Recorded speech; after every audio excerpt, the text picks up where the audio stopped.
All right. Do I have audio? Let's. This is a test of the YouTube audio system. Oh, I hate these things. Can you guys hear me tonight? Am I loud? Am I not loud? Am I properly loud? Let me know. Happy New Year.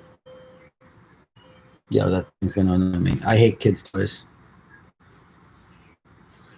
Interesting. It's a soft launch. Oh, there we go. We're getting a little bit busier. Do I have audio? Somebody get a thumbs up, thumbs down on the audio. Hello? Hello? Can you hear me? Or are my lips just moving? Got audio. All right. Yeah, you know, it's I updated my operating system on my Mac instead of buying the new one because the new one only comes in 13 inches. And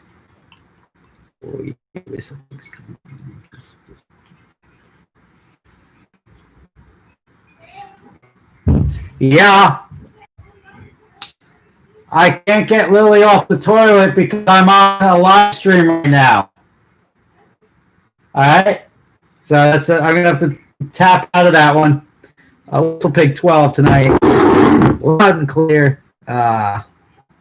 Minor distortion. I'm not drinking bourbon. I'm drinking the good old fashioned Whistle Pig 12. This is the bespoke blend, so you can't really buy this one. They do it so they can custom label it. This is the Adventure Drives. And speaking of Adventure Drives, we shuffled the schedule around a little bit for 2021. We are doing the U.S. drive now first in the spring, just because we were supposed to go to Scotland. October, pushed it to April. And now with like super strain of COVID, we figured it's going to be a harder sell. Not that I don't think we'll be able to travel to Scotland in April. I just think it's a harder sell to people when there's so much uncertainty around the UK. So we bumped that back to October. We're going to Tail of the Dragon, Nashville, all that stuff in the spring now, end of April. And we'll do August, first week of August, we're going over to France and Spain. And then we're doing Scotland in October. So you in the basement? No, I'm not in the basement. This is my, you see, let me show you guys around here. This is my apartment still. And you can see these moving boxes because it's getting real. I'm finally moving out of this place. 3 years. 3 years. But check this out. I've got a couple of photos. Dude, I'm telling you, my Whistle Pig sent me a barrel, right? And that was cool. And it's in my drinking room already. And my drinking room's coming along right proper. Where are my photos? JB, hey, Mr. Spaghetti, Happy New Year's. What's your prediction for 2021? Better, worse, or the same? Look, my 2020 wasn't really that bad. I know a lot of people were hiding inside for a while, doing all sorts of stuff. I just sort of kept doing me. I keep my distance, do some fist bumps instead of everything else, but didn't hide inside, didn't avoid like all establishments. I ate inside as much as I can. I started a show called Driven to Eat, which I haven't launched yet, so I could eat inside during the pandemic. So I was like, oh, is it cool if we film here because it's quiet? And it sort of worked out. So my house update, check this out. This is my drinking room downstairs with my Whistle Pig barrel. Do I have to flip this? Flip it. I mean, look at that. Now the floor, ignore the brown thing in the corner here, is just paper on the floor to protect it. And if maybe I'm looking at it wrong, but it's backwards to me.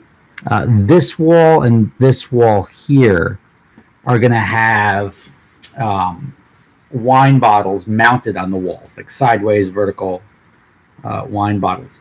Then, let me just zoom in a little.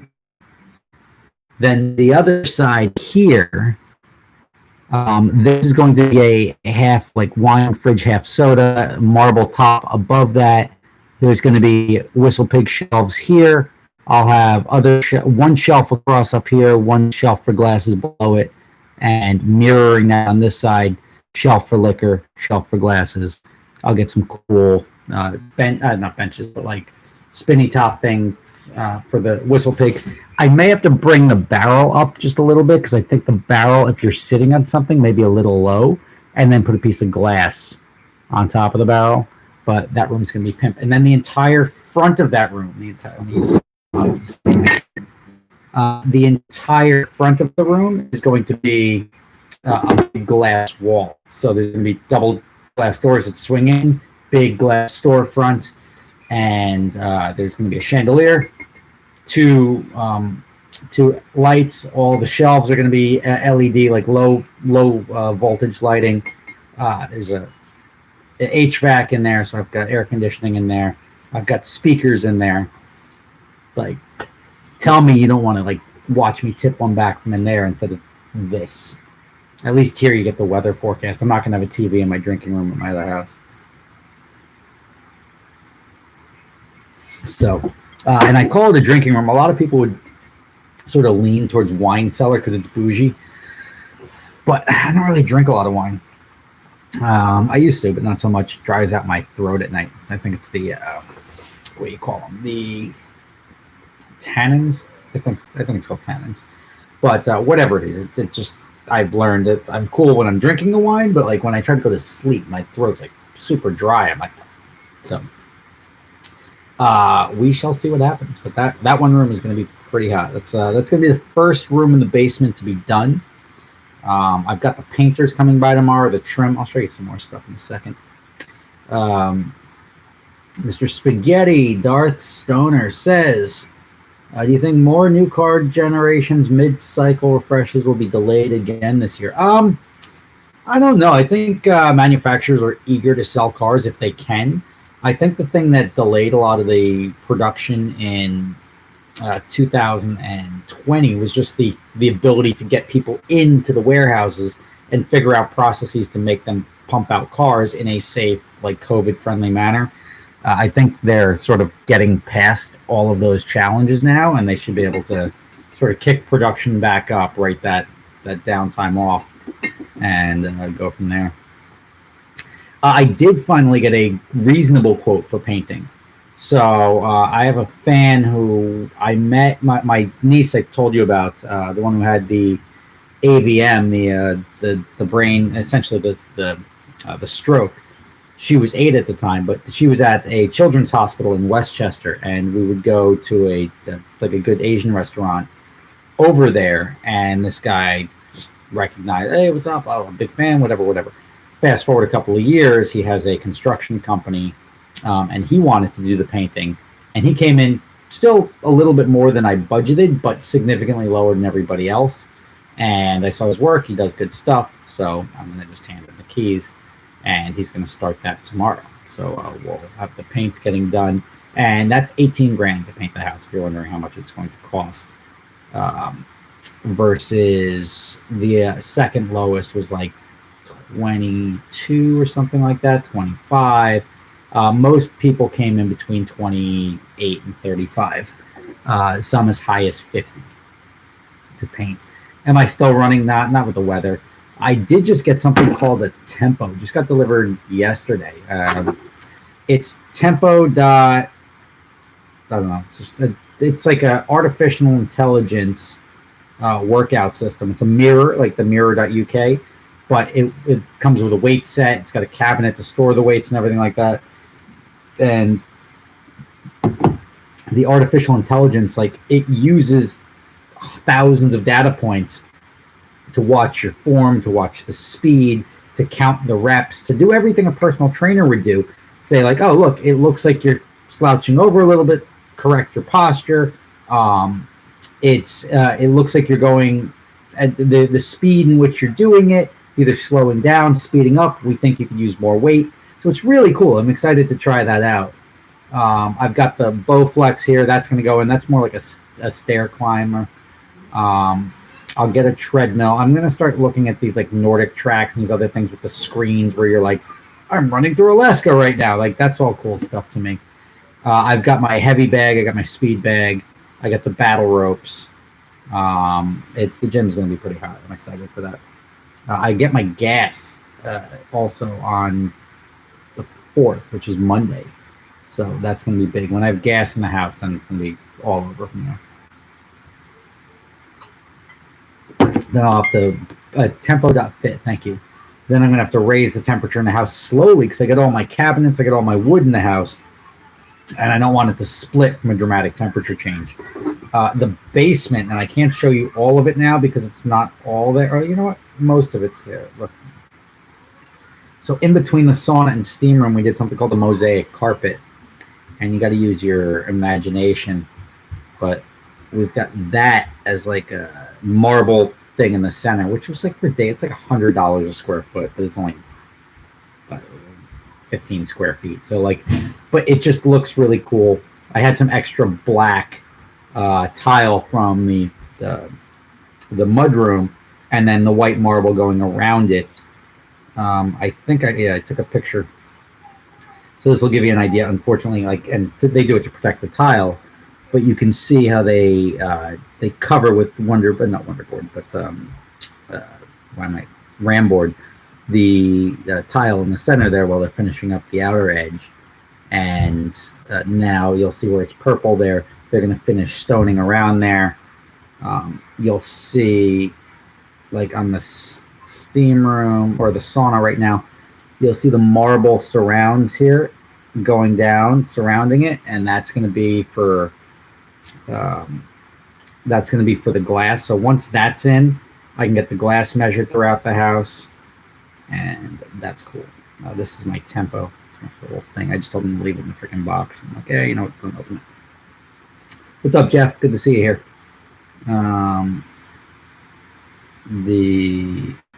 I had to rip down an entire wall of my bathroom, which sucked.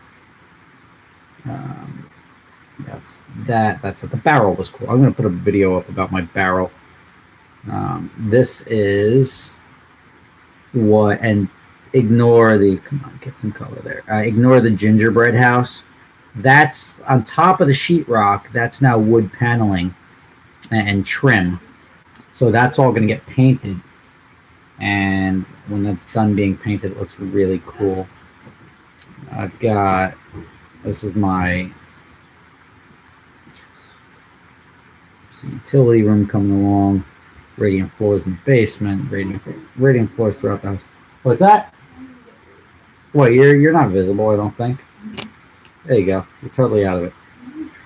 You're out of it. No, nobody's going to stay here. Look, I'm covering you. You don't live here. It's my wife who doesn't want to be on camera right now. She just walks around naked all the time. Let's see. No, you're totally not in it. I think I see like the hallway over there. But there's only like 200 people, so nobody. You're good. I finished another bottle of Whistle Pig. Luckily, I still have more. All right, so I got this fudge. My parents gave me fudge for Christmas. Tell me what's the first thing you see. Fudge got a dick in it, doesn't it? My wife didn't think so at first, but I was like, that's totally cock and balls. I see dicks all over the place. Yeah. That's a cock and balls in my fridge. My kid got a word. I'm not going to show you because he's going to hear me and come down and play with it. But he got a from Santa Claus brought him a Nerf minigun. Which the only thing I've learned from Santa Claus is that the toys kids want nowadays start at $200. Luckily, Santa builds them. Up to bed there, pal. Someone say kid. I didn't say kid. Get out of here. The boss garage in here. What's going on? Still not in it. But tell her Happy New Year anyway. Yes, I know. Happy New Year. Cheers to you. Rich, my Canadian friend. And yes, people are saying they totally see the cock in that. The VinWiki thing was great. What VinWiki thing did I have go up today? I do. Matt and I think, like, hold the record for VinWiki in that we'll go. That's not Alyssa. That's my wife. She's hiding over there. When I go down to the other wife. Alyssa's the other wife. See, you're validating their theories. When I go down to Atlanta, I'll go sit down with Ed for like 3 hours and I'll belt out like 10 stories. And Matt beat me. Matt did 15. So Oh, it's the GT3 is the best car. Okay, good. Yeah, that's a totally, it's totally the way to be. I'm going to buy another GT3. The whole point of me building the house. Did I ever find out the rubbish dumpster? No, I didn't find those people out. The find out the rubbish dumpster. No, I didn't find those people out. The what was I saying? Oh, the point of me GCing my own house is I want to save enough money so they can buy a GT3. So I effectively get the house that I want, the car that I want, for free. For free. It's not really free because I'm paying for it, but I'm saving the money to be able to afford that. And right now, I feel broke, totally broke, because building a house, I mean, like I was like, all right, 85% of the way there, just doing the paint and the trim and the this and the this. And I'm looking and I'm like, shit, like I gotta spend like $200,000 this month. And like when you don't have $200,000 in your bank account to say like I have to spend $200,000 this month, it's like, all right, well, now I gotta shuffle it from here and move to here, and it just gets pretty scrappy, but I'm gonna get it done. Let's see. Dark Blaze 176 says, what would you say to an 02 Cavalier converted to rear-wheel drive using an MK3 Super rear diff, an 08 Colorado 5-cylinder, and Hoslet HX40G? Wow. I'd say that's a lot of money into an 02 Cavalier, if you want a completely honest answer. I think that car will never be... It depends what you're paying for, but I would run from the thing. There's way too much... You're literally taking an 02 Cavalier, which isn't the sexiest thing to begin with, and taking some fun parts and putting it together and then making it look like a Cavalier, which I would. But I would say no to that. I would probably get like a Gator or something instead. That's the 3x3, the 6x6, whatever they call it. AR Platinum, good to see you, buddy. Sounds working. Nice. Have a happy new year. So what happened was, like, when I updated my computer, it set the mic inputs. They were both on, but it set the input level to low. So I just maxed them out tonight.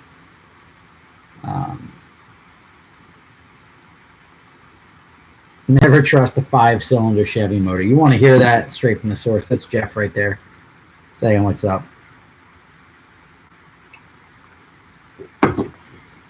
Been interested in adventure drives for a bit. Curious if it's a good idea to bring a Miata with me, or is it just way too slow? Look, you could drive whatever you want. We've had guys, like, you think that a Miata is slow, but then, like, you also might be under the impression that, like, a 1970s Porsche is fast, which it's not. So you're perfectly fine in a Miata. It's really depends what you're in the mood to drive. So you're more than welcome to drive whatever you want. We had a guy with a Challenger or something like that on the past trip. But we get everything from like 918s to SVJs to Ferraris to Porsches to BMWs. Siobhan wants to take his lightweight, which is the slowest thing on the planet. Let's see. Have I discussed any of the technology I decided to use in my new home Wi-Fi system? So the Wi-Fi, I'm doing Ubiquity, and I've got the Dream Machine. I'm doing a rack downstairs. I got Cat 6 throughout the house. I've got those hockey pucks, one on each floor for the Wi-Fi. I've got sound throughout the house. Every TV's hardwired. It's pretty legit. So I got my cousin and Adam and Andrew, they both do. But they do this for a living. They work for Crestron, so they're like, you need this and this and this and this. And I'm like, okay, great, yeah, sure, sounds good. And then it's like this and this and this. I'm like, whoa, like that's like 15 grand already. Like, let's slow it down a little bit.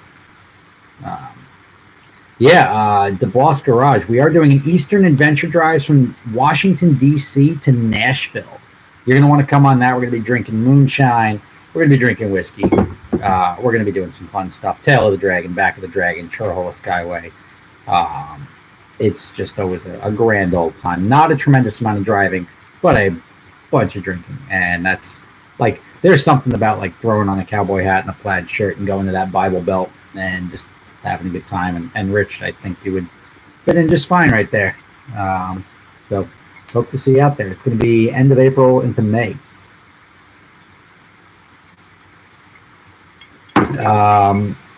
Let's see what we got here. We got, so Dark Blaze 176 says it's a sleeper build for the Rocky Mountain Race Week. So what do you guys think is the best sleeper? Because, like, I mean, for a sleeper, you want something that you would like. I guess it's been done. Like the mail trucks have been done. For a sleeper, you want like just as generic, probably something from the '80s, because like the '80s, like my '88 Bonneville, like you can't even find them anymore. That's actually probably a pretty good car. Like the '80s Bonnevilles, which you'll never be able to find.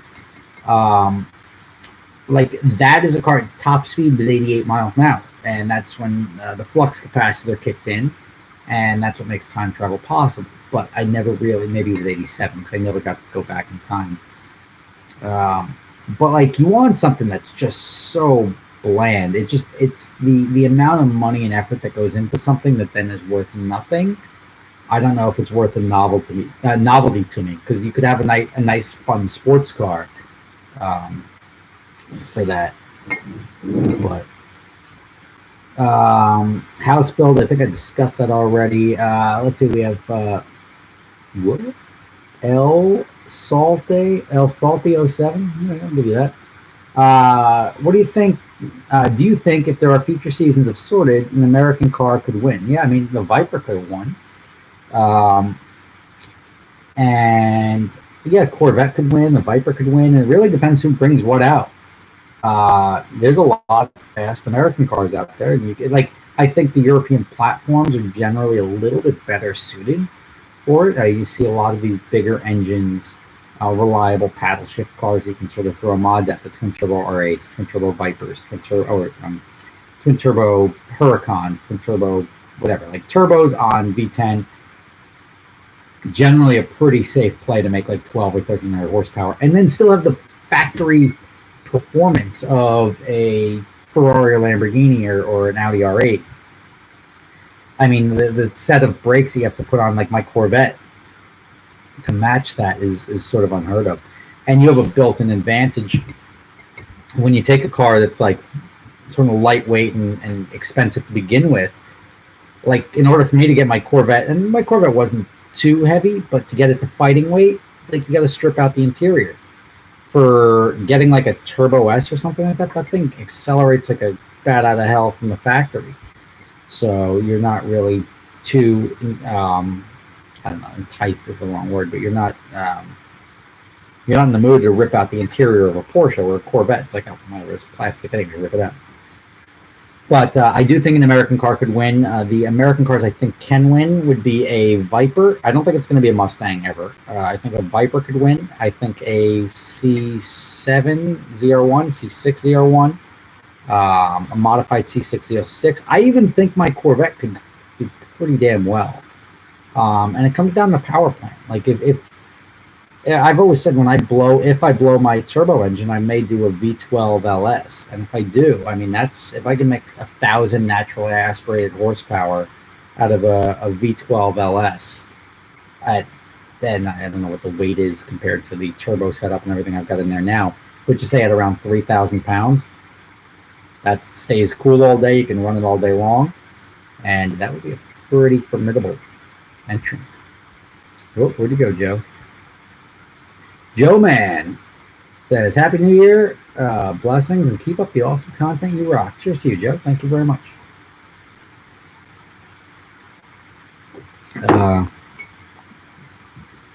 You, Matt, and Amelia make a great team. Would love to see a top 8.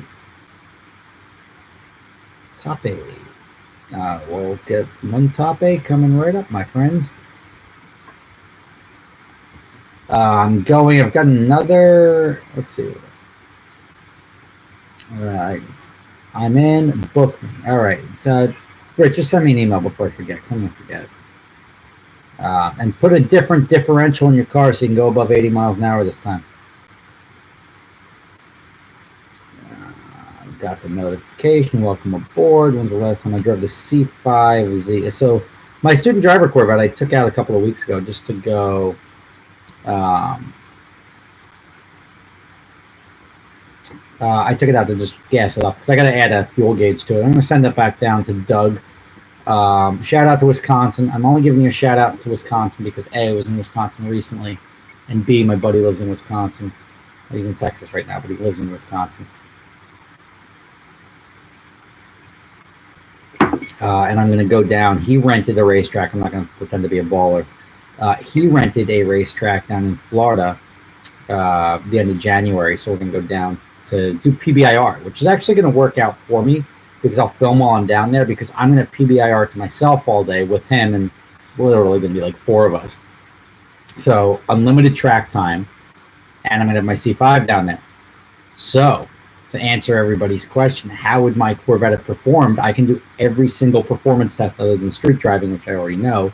I can do every single performance test that we did on sorted myself, obviously, without Tanner driving, and see what happens. And I don't think I'm going to drive as hard as Tanner, but I think if I'm lapping at 126, I could assume Tanner could be 124, 123, whatever the differential would be. But it'll at least see if I place well with me driving, and I place well, and I to the 60 to 150 is probably going to be competitive. I would say probably a mid to low 8-second 60 to 150. You're here for Bruce Willis, yippee-ki-yay, motherfucker. Cheers. I would say my car does like a mid to low 8-second, maybe a little. It's good. It's in that range. It's like high 7s to high 8s would be my guess. 60 to 150, just given the fact that I know what. So Joel, with the red Corvette, actually sent me a draggy because this car broke. If you haven't seen the sorted episode, check it out. I dropped it earlier today. He sent me a draggy screenshot of his car rolling, and he did a 60 to 150 just to see where he would fall in. He was like 880, 8.8 seconds. So I think my car's a little bit lighter than his. He's got a full interior. He may have a little bit more horsepower. Mine, I'm telling you, like, I'm not trying to sound like a hot shot. My car felt much faster than his car. And I've had a lot of seat time in my car. I got in the Joel's car and it felt slower than I was expecting it for such a high horsepower level. So we'll see where I fall in. But I'm definitely not going to be like running 6 seconds like a 13, 14, 15 horsepower car. Let's see, we got Dark Blaze 176 back again. A properly modified Terminator would be a good unsorted. See, the Terminator's heavy. I think the Terminator would be probably pretty good. I just don't think I think it would have heat issues. I think it would have track issues as it went along after a couple of laps. I'm sending my Corvette down to Doug at ECS, East Coast Supercharging, who used to work in my car many years ago. I'm going to have him play around with it before it goes down to Florida. Not changing the turbo or anything yet. I'm going to have him change the manifold and put the new turbo on when it comes back from the track because that's going to require another tune. But I'm going to have him pull the factory harness and computer out completely, add a fuel gauge. So I have a fuel gauge. Factory harness is gone completely. So I'm just full standalone, as light and trim as the car is ever going to be, and adjust the brake bias on the brakes, because right now I'm locking up the rear tires under full braking, and that means the bias is off because you should never lock up the rears. But I'm confident. I don't like to toot my own horn, but I've put so much freaking money into this car, and it's run the thing. I've run it in the Project Car Challenge. I've run it in 2 Project Car Challenges, and I've run it against other YouTubers. And where it's not going to be it's not the highest horsepower, so it's not going to be the fastest in a straight line. It puts down some legit laps. So, and that's with Justin Bell driving it. It was the fastest lap at Sebring, and it was the fastest lap at second fastest lap at Sebring, only to Lou Gelati, who was a professional race car driver in a C7 Z06, a modified C7 Z06. So my car was lapping like a couple tenths of a second behind a C7 Z06, which is a 427 motor. It's a bigger motor. It's a newer car. It's got better everything all around. It was lapping faster than a GT3 with Justin Bell driving. So to lap a track faster than a GT3 and lap a track faster than these other cars, and these other cars were coming on like actual like R compounds, and I made the rules to be on street tires, and I was running on a 200 plus regular tire. I think I'm confident that I built a pretty solid car. So.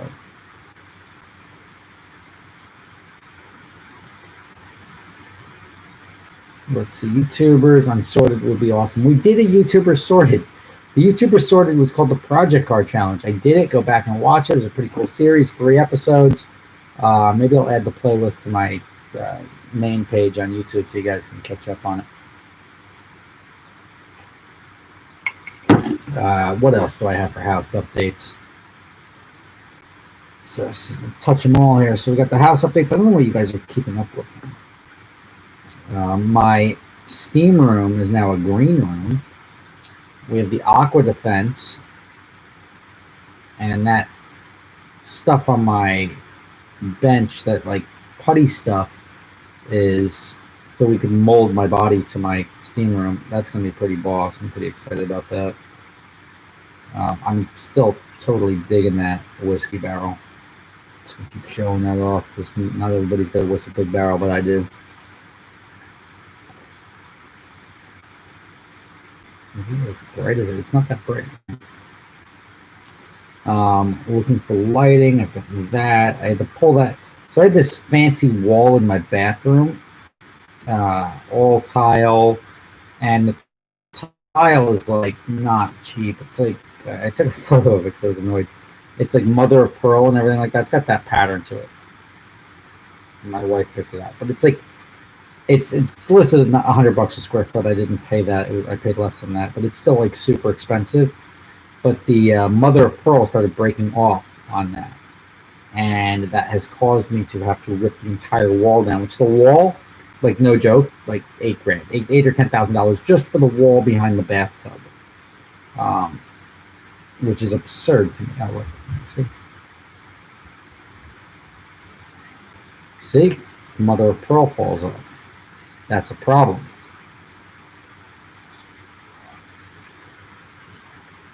So it was so common that we ripped the whole damn wall off. But the wall itself, it looks really nice when it's done. There's a shot at my bathroom. This is the pattern and everything like that. That's for there's a shelf that goes in here. That's where the shampoos, conditioner, soap go.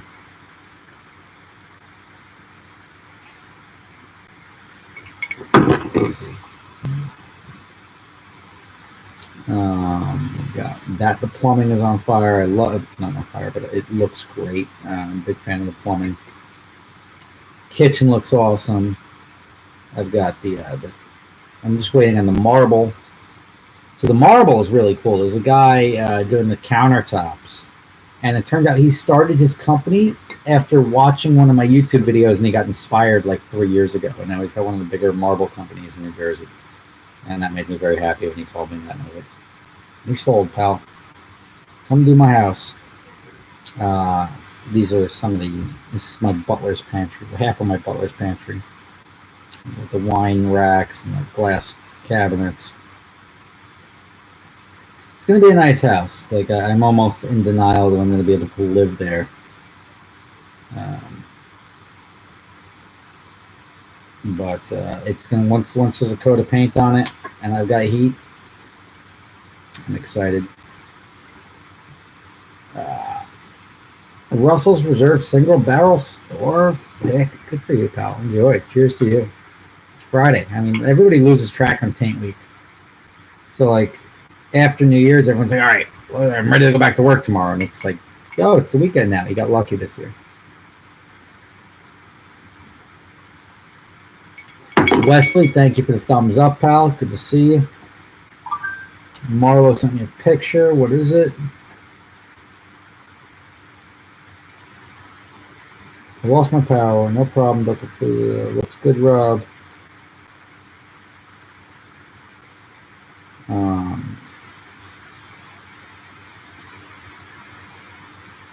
I don't know what Jeff's doing there. Deleted. Oh, you deleted it. I don't know what you deleted, but let me respond back. Oh, that's cool. This guy said, oh, Mark me Creed, whatever says, this guy's a scam artist talking about me, saying his company stole $13,000 from me. Sure. A, no idea who you are. B, didn't steal $13,000 from me. And if I did, I'm drinking it right now. Cheers to you, pal. I was like reading him. What is he trying to point out? Why am I so obsessed with my house? This is like the biggest thing I've ever built in my life. Like we're upset. People are cool with somebody being obsessed building a $2,500 car. But if you're building a very expensive house that I've never done anything like this before, I'm going to be obsessed with it. Every little detail, everything that I do in my house, I see, and I'm going to be able to look and say, like, this is the thought behind that. You're not going and buying a house and being like, why is this here? What is this? What is this? Everything is like, you know what? I think I would like that. Let's do this. And honestly, excuse me, I don't really know what I'm doing. So when I say I don't know what I'm doing, like, I know what I like, but I don't visualize it yet, right? So if you told me, like, show me a picture of what your house is going to look like when it's done, I wouldn't have been able to do that. As I go, I'm like, all right, this is a good proportion for my drinking. And what I'm going to do in here, I don't know yet, but let's, like, it evolves. So I'm excited by every step of the way here, because as it evolves, like, I don't know where I want a sauna, I want a steam room, I want a gym. Don't know what they're going to look like. What tile you're going to use, what this, what that. I don't even want to think about that. But as it starts going down and like, oh, this, give me this, and then that, and a little bit of this. And when it starts going down, it starts to look really nice. I'm like, whoa, this is all working out, like, sweetingly. I'm very happy for this. Himalayan salt wall update. So yeah, I'm going to do a Himalayan salt wall in my sauna. Again, didn't know I was going to do that when I started building my house. But the sauna is the next thing I'm working on. The sauna, I got to get the wood for it, and we got to start building it out. We sketched it out. It's going to be probably going to be like a 10-person sauna. Steam room is going to be 1, 2, 3, 4-person steam room. I didn't design the steam room really to accommodate a lot of people, although you could sort of like play with the seating configuration. It's more of like a lounging thing, and I'm like, look, there may be times, and I don't know when, like if I'm having a party or something like that, and it turns into like an adult party downstairs, that maybe there's going to be more than 4 people in there, but it could be 4 people at a time. Like, you're not in a steam room for 3 hours. It's not like a jacuzzi or something like that. So I figured, let's build it to comfortably, and like when I say comfortably, like luxuriously accommodate 4 people, instead of worrying about like building it to accommodate 12, like I'm building a steam room at a gym where you're just trying to fit as many people in there as possible. But I like the idea of, like, if you ever get a cold, if you ever get sick, and you go sit in like a steam room with the eucalyptus or something like that, game changer. I could stay in there like every 3 hours, and I will when I'm sick. And then you go to the dry sauna, you dry yourself out. There's got to be health benefits to it. I just, like, every time I go to a spa, I do the sauna and steam room, even at the gym after I work out. Not that I've worked out for a while, but that's where it's at. Let's see, Jeff is on top of it. We got the Himalayan salt wall update. Have you ever gotten into aviation single engine airplanes? Nope. Need at least 2 engines on my airplane, just in case. You know, one, you lose one, okay, get another one. Airplanes are something that feel like would get pretty expensive if I tried to dive in them.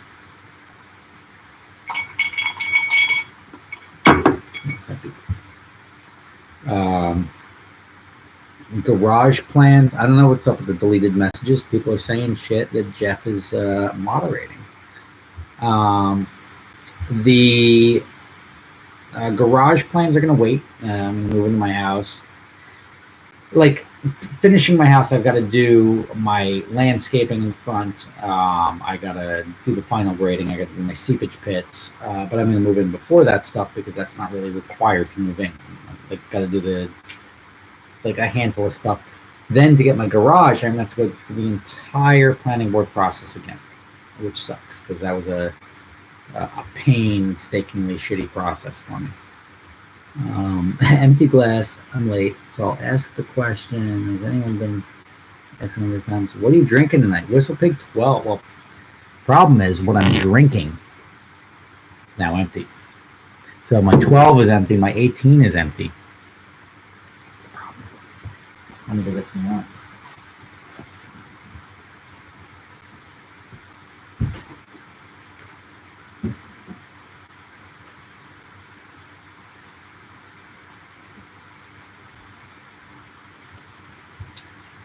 Switch over to the 10. Whistle Pig's totally got me covered. I love it when they're like, "Hey, you need anything?" And I'm like, "I've just got so much of it. Let me drink it." And the thing is, I drink it. So this is the Whistle Pig 10. I am a bigger fan of the 12 than the 10, but a little splash here just to wet the whistle a little bit. 100 proof. I think what is it, 80 or 100 proof? 86 proof. So this is the 86 proof. The Samurai Scientist that I have is 120 proof. But I'm gonna do, probably when I do my drinking room downstairs, I'll probably do now that I have my Whistle Pig barrel, drinking around the barrel. And when you do a tasting, you always want to like wet your whistle first, because the first taste of anything is going to be like, not really a big fan of that. But I'm going to have just have somebody drink like a very basic, like my go-to drinks, like a Glenfiddich 12, 15, something like that, just like a house whiskey. And then we can start the tasting. And I'm going to do blind taste tests with the guests on the on my podcast, live stream, whatever it is, and see if people can tell the difference between a 10, a 12, a 15, and like the Samurai Scientist and the Boss Hog, because now you're talking the variance between a $100 bottle and a $500 bottle, and I'm curious to see one, because the taste, the differences in taste, like a lot of people make the mistake of trying to they're expecting it to taste good on their first taste. Like, think of the first time you ever took a sip of beer. Didn't taste good. Now you can go back and pound back a Guinness or drink a beer like it's nothing. But to have that first crack, say like, I don't like whiskey. I've tried whiskey once. You got to get past that initial. I mean, once you get past that initial, my wife the other day, we were live streaming a dinner with her family, and like I just had a whiskey poured, and she's like, I don't drink whiskey. First one, second one, she's like, oh, I like this, and now she likes Whistle Pig too. So that's where we're at. Whatever happened to no videos at the house? I thought you couldn't have a garage. So yeah, long story short, they voted me down because of the garage the first time, but the garage was like a red herring. The garage was like, we just don't want this guy to live here because he's a YouTuber, and like if we can sort of disincentivize him to just sell the property, and like anything I tried to do, any concession I tried to make, they said like, oh, we don't like this, and it was like, we just have a problem with this, and I changed that, and then like, now we have a problem with this. So it was sort of a moving target. It was very disheartening at first, and they voted me down the first time. When they voted me down, I think they expected me to just like sell the property, cut bait, and run away. But I don't have money like that. I'm not going to just like blow 60 grand like fighting with these people, and like own a property. Then now I have to sell at a loss because it's like not really developable by me at least. Oh, why was it voted down? And they're going to go and hear the story. Oh, that house was too big. That house isn't too big, so I don't want to live here. So fast forward through all of that, and I ended up having to go through and resubmit my application. And if you remember, the first time I submitted, I had a garage, a house, and I connected the garage house, connected them underground with a tunnel because my property's a little sloped, and I was like, look, I'm concerned about lot coverage, and I've got my garage and my house separate, so I want to maybe put a breezeway, so when I go from my garage to my house, I don't have to walk through the rain. It's like I'm not exactly living in a slum. I'm living it's an expensive area. So I would like to not have to walk from my garage to the house with an umbrella. Let me solve that by just doing the breezeway. But the breezeway is going to count as lot coverage when I only have an acre versus 2 acres.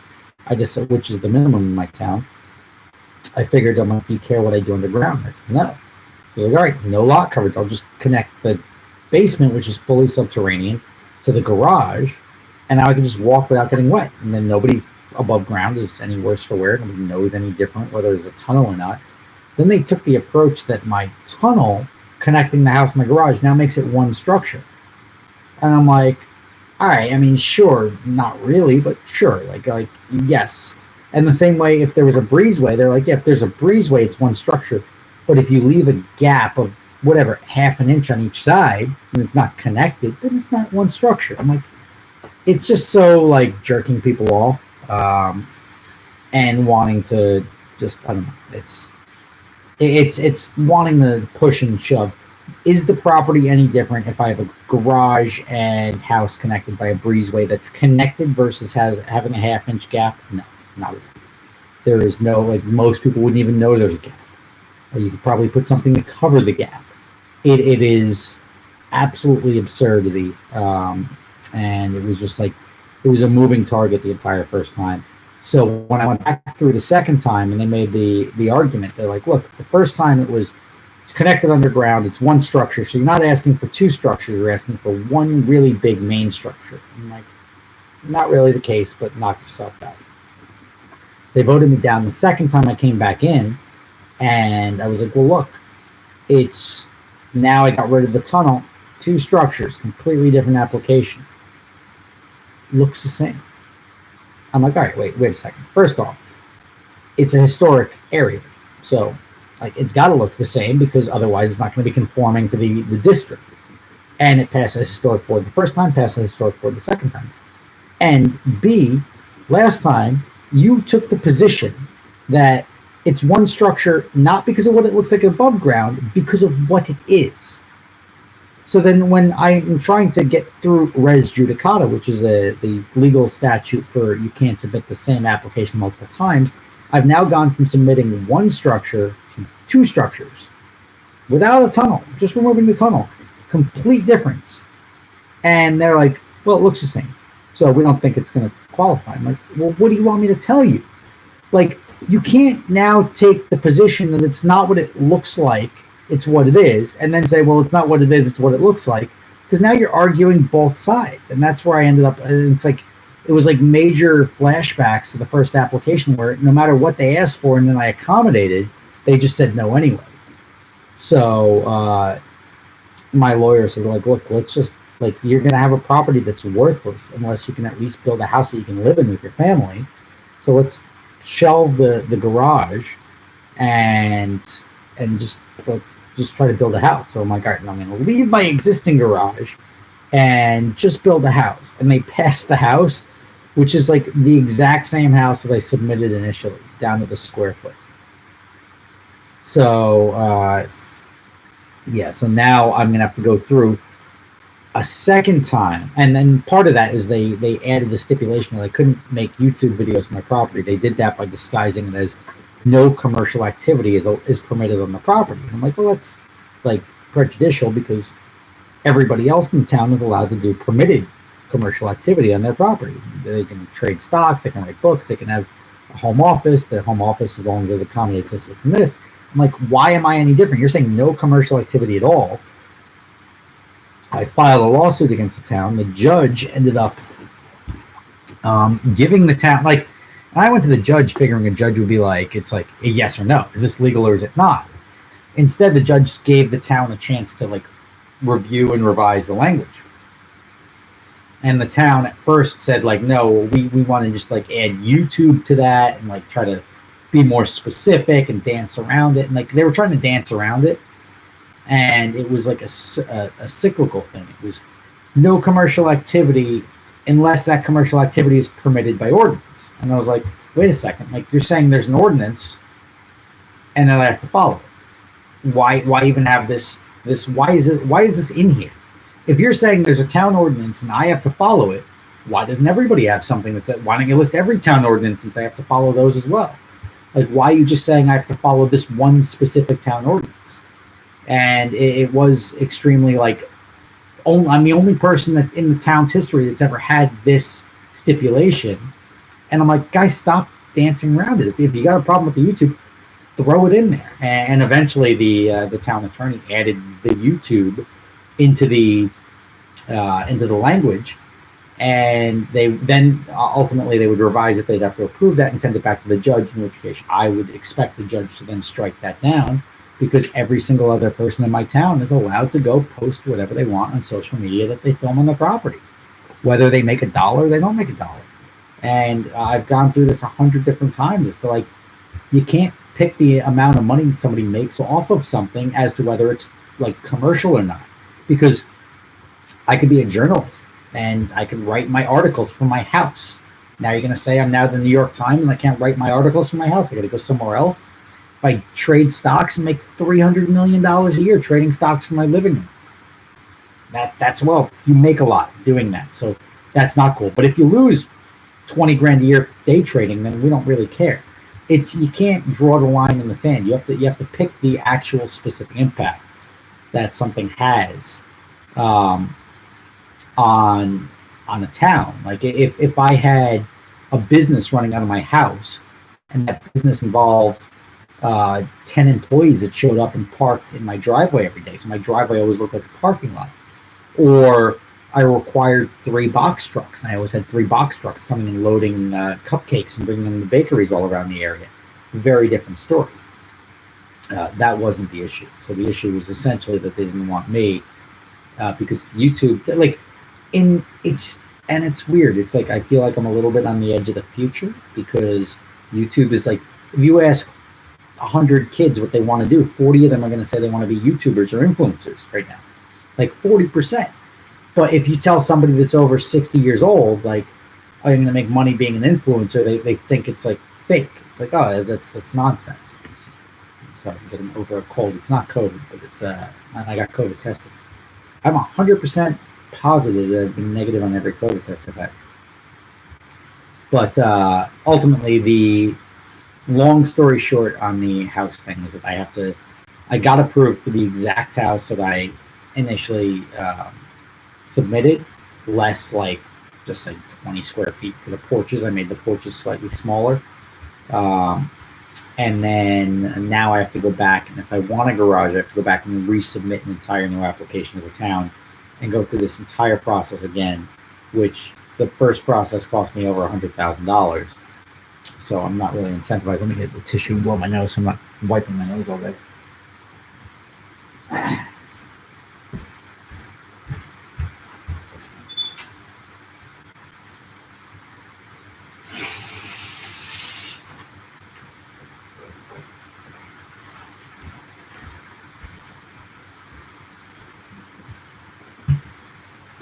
So now I have to go through this whole process again in order to get my house approved or my garage approved. But I'm going to do everything in one shot. I'm going to do garage, greenhouse, pool. Everything is going to be like a one-shot deal. And hopefully my property will then be done, and driveway and everything. That's going to be the last time I have to go back before the board for this property. If I buy other properties in the town at some point in time, who knows? But right now, this is it. I just want to, like, I'm just happy, like, the house, I'm above the moon as to what this house is going to look like. So if you guys are following that, interested in that, then great. If you're not interested in that, then I am, and I'm going to share it with you. So, and if you've been watching me for the last 20 years or so, you'll realize I share what I want to share, and you guys watch it or you don't. So, yeah, you say screw the whole town. It's just the town is actually great. in that it's just like such a quaint town, and the taxes are super low. So property values are high, taxes are super low, big properties. Like your neighbors are virtually non-existent everywhere you live in this town. Um, it's like I'm what am I? I want to say I'm in Central Park in 20 minutes or 25 minutes, right? And like 60% of my town is allowed to own horses. Not that everybody owns horses, but I would say there's probably 10 properties in the town that own horses.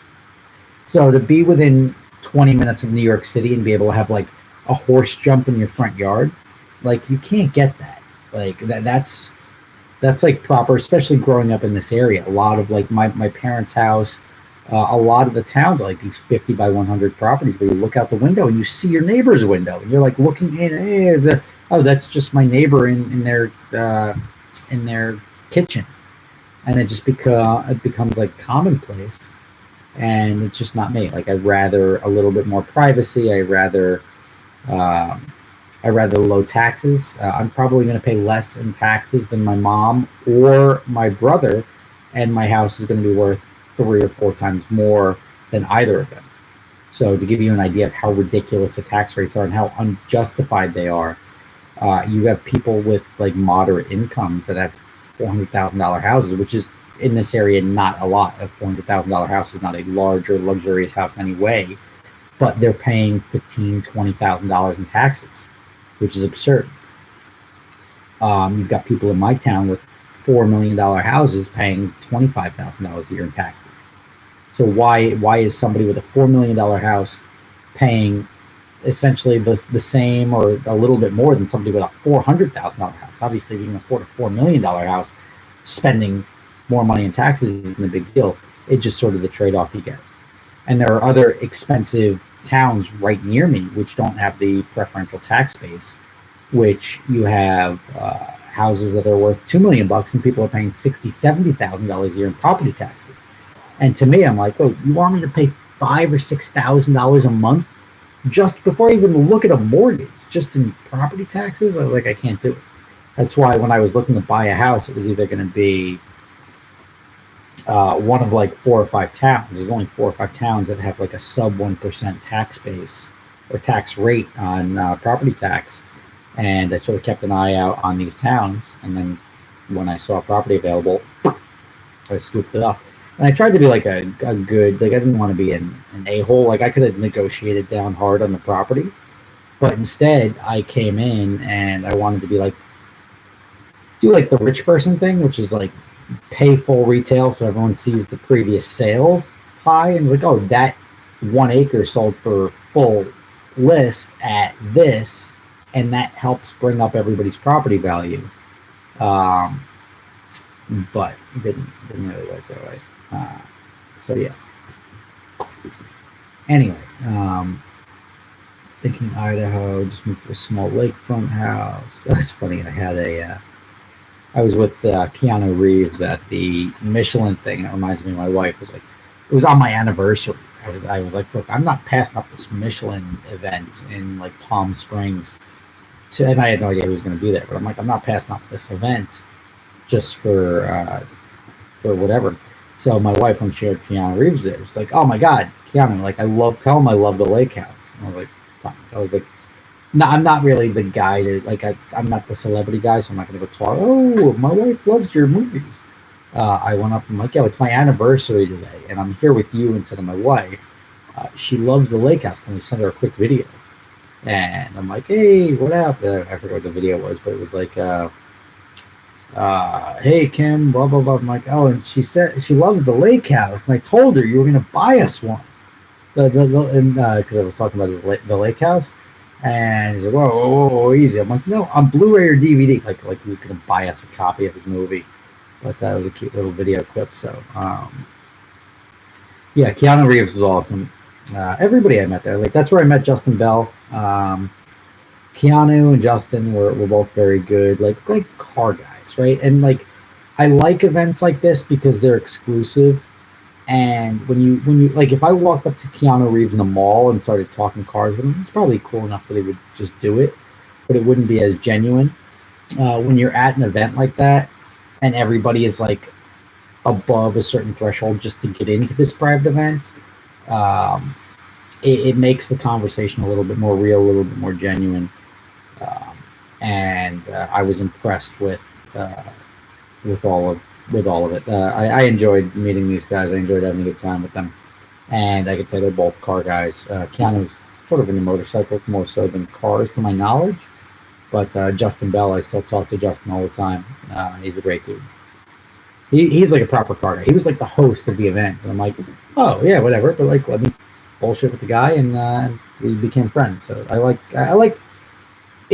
virtually everybody I meet in this space. I feel like we have very, very common interests. And I'm not going to say everybody, but like 8 out of 10, I feel like I'm like instantly friends. They're like, oh, you have a big YouTube channel? Like, we're like car guys, instant YouTube channel. We're friends already.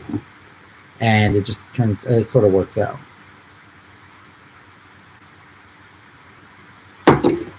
Let's see.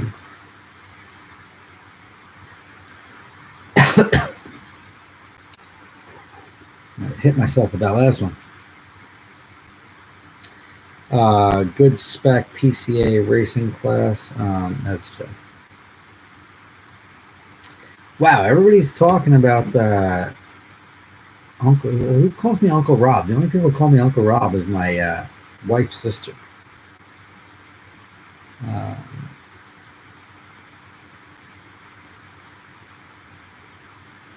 Let's see here.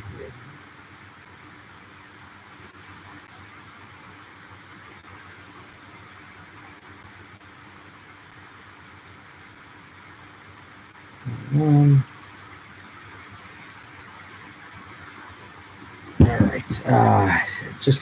No, I've not hung out with Jay Leno. GT500 is a good car. I would give the GT500 a 7. I'm not quite as hot to trot as I'm not as hot to trot as like Matt and Tanner were. I still think it's a heavy car. It still feels like a Mustang. It's got all the right mods and it sort of works, which is why it's a 7, where I'd give a regular Mustang like a 4.5. Let's see.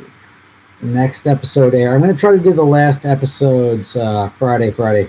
So you'll get everything in the next couple of weeks, and that gives my editor time to get his shit together. What was the franchise idea? Oh, for the rental franchise? I'll get to that when I make it available. I'm still wrapping up my technology. That was a good use of 40 grand this year. The next episode, Weissman boiler in the house. Yeah, I guess it's quality. I was gonna go with a Navian, but my guy was like, you got to go with the Weissman. I was like, all right, you know stuff better than I do, so I'm good. Can you get a Porsche color named after?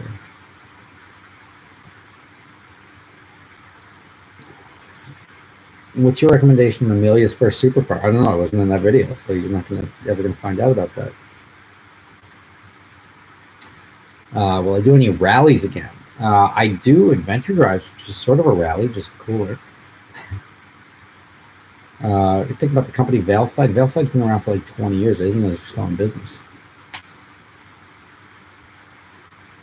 Update on the house. Jesus Christ, like we're an hour into this and you come asking for an update on the house. Rewind.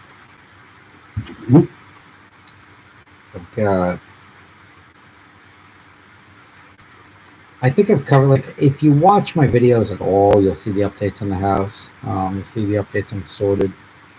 Holy crap, what did I post that I've got? Oh. 1, 2, 3, 4, 5, 6, 7, 8, 9, 10, 11, 12. I got like 30 unread messages and 6 requests, so I don't feel like doing it now. But yeah, anyway, happy New Year's to everybody.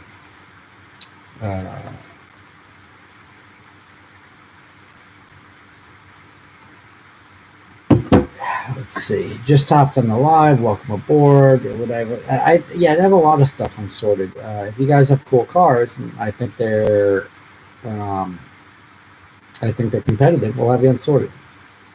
$500 car challenge round 2. I've done 6 $500 car challenges. Go check them out on my website, on my YouTube channel.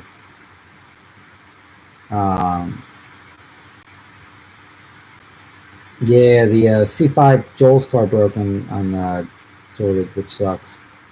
But he ran a 60 to 150 after the fact, and he did a 8.5 or 8.6, 8.7, something like that. He sent over the draggy, but that would have put him in second place as far as the 60 to 150, which everybody else was slower than the baseline car, which is sort of embarrassing when you start modifying your car.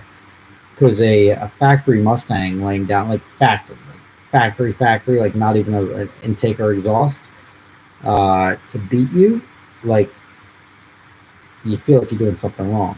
Now, granted, we picked some badass factory cars, the 01, the 918 for the finale, and then the GT500 are all very, very fast cars.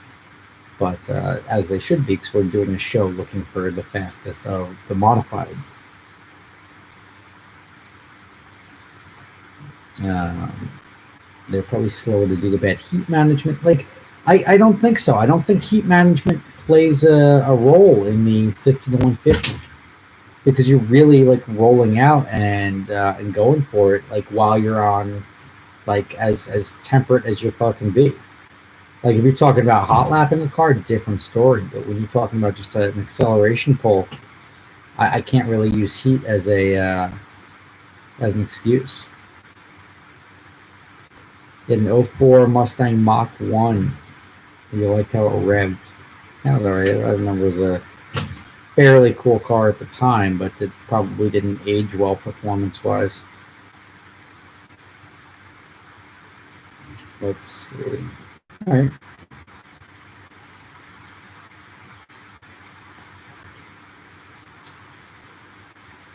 Ford GT.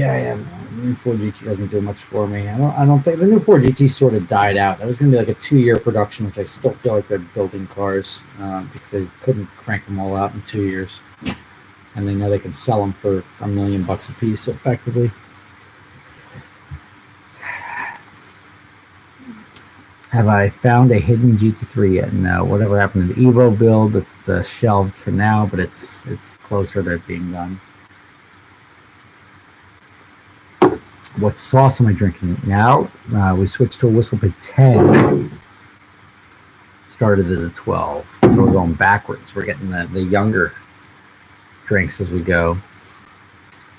But anyway, guys, thank you for joining me. We covered a little over an hour, so I think I've got the Friday night thing covered for you guys. Thank you for joining me for drinks. Anyone who's tipping one back with me, I appreciate that. Anyone who wants to come on adventure drives, it's the year.